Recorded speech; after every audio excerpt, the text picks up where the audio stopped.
il y a de nombreuses ânes. Cette Pokel, là, sur Shunlan, ne connaissait pas encore le frère Ashbert. Quel avait DJ Hervé? Hervé d'une personne. Apple, l'homme de Dieu Mose. On a un berger nomme Mose. Marchant en tête, des moutons perte de vue. Un nombre infini de moutons qui suivaient Mose, qui suivaient ce berger. Alors, là sur Shunlan, à Hervé, quel était un chien de berger. Un petit chien. Le chien de berger suivait au milieu du troupeau, restant toujours TRS proche des moutons, mais sans suivre constamment le berger. Suivant Mose, mais Mose marchait loin devant. Bien que la sûre ne marche pas au milieu du troupeau. Elle marchait c'était du troupeau, marchant tout en surveillant les moutons. Ainsi on disait que les moutons étaient innombrables, des moutons perte de vue. On disait que cet homme de Dieu Mose allait ramener les moutons à la maison. Contre toute attente, de nombreuses ânes plus tard. Elle a entendu. Après quelques ânes, elle a coulu la vrille prêche par le frère Ashbert. Elle a trouvé cela merveilleux. Comment le frère Ashbert pouvait-il dire qu'il était le Mose parmi les deux témoins? La sur Shunlan a alors contacté le frère Ashbert. Et a raconté ce RVE Ashbert. Ashbert a dit, ma sûre, c'est précisément, maintenant que celui-là appelle l'homme de Dieu, Mose le frère Ashbert, est en train de ramener les enfants de toutes les nations et tribus au royaume des cieux. Alors, est-ce que cela s'est vraiment rallié par la suite? Tout comme dans Apocalypse chapitre 15, une immense foule debout sur la mer de verre. Combien de personnes compte cette foule? En dehors des 144 Zurozorozo enfants clestes, un tiers de l'humanité. En cette époque, un tiers de l'humanité se tournera vers le frère Ashbert. Et combien représente ce tiers de l'humanité? Environ 2,5-2,6 milliards de personnes. C'est 2,5-2,6 milliards de personnes, se tenant sur la mer de verre du royaume Cleste. Quelle magnificence grandiose, c'est une si grande nation, que le pré Cleste a confié toute la maison. Ce fils, le pré Cleste et le Seigneur, ont confié toute la maison d'Israël. Celui qui est devenu, ce fils le Mose de la nouvelle alliance. Ce qui est merveilleux, c'est qu'il est aussi Israël, le pré de la nation, et aussi le médiateur de l'alliance.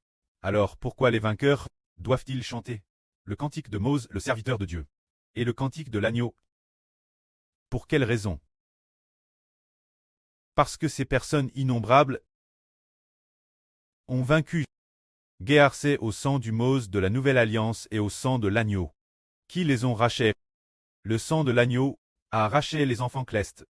C'est-à-dire les enfants inscrits dans le livre de vie de l'agneau. Les arrachait, le Mose de la nouvelle alliance, qui est en Ralite Israël, a raché tous les autres Israélites, restant Grèce ses deux fils, qui sont Mose, le serviteur de Dieu, et le Fils de Dieu, notre prêt, le Seigneur Jésus, parce qu'ils ont racheté les hommes. C'est pourquoi tous les vainqueurs guerrent ces deux fils, parce que ces deux fils ont vers leur sang. Pour les racheter, ils chanteront le cantique de Mose et le cantique de l'agneau. Mose, dans l'Ancien Testament, était le berger de la nation d'Israël, faire paître les Israélites, permettre aux Israélites de connaître Dieu, et de faire sortir d'Égypte une grande nation. Mais le Mose du Nouveau Testament veut conduire les enfants du véritable Israël spirituel. Les enfants spirituels, une véritable grande nation, les faire sortir de la grande tribulation, les faire sortir de l'Égypte spirituelle, les faire sortir de la grande Babylone spirituelle, les faire sortir pour les amener Dieu et au Seigneur. Allez. Eh bien, SR aussi au Mose du Nouveau Testament Louis me. Alors les faire sortir, revient les amener aux sources d'eau de la vie.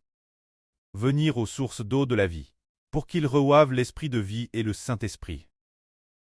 Afin que pour l'éternité, là, ils deviennent enfants de Dieu, deviennent le peuple de Dieu. On voit ainsi que le pré-Cleste a confié ce saint ministre. Cette œuvre la plus noble et précieuse, Mose, le frère Héber en tant que berger, a toujours cru en cette œuvre. Dans son esprit, il a toujours dire ardemment accomplir ce ministre, et a profondément haine ce ministre. En tant que berger, c'est une joie immense. Qui aurait pensé que pour ce berger, toutes les brebis lui appartiennent, et que ces brebis vont recevoir la vie éternelle? Il n'y a rien de plus réjouissant que cela. Le groupe de frères, qui pèsent avec le frère Héber, doivent partager les mêmes sentiments que le frère Héber, accomplissant ensemble le ministre de berger, et partageant ensemble ces merveilleuses bénédictions. Il en va certainement de madame pour le groupe de sûrs, que la gloire soit rendue auprès et âme.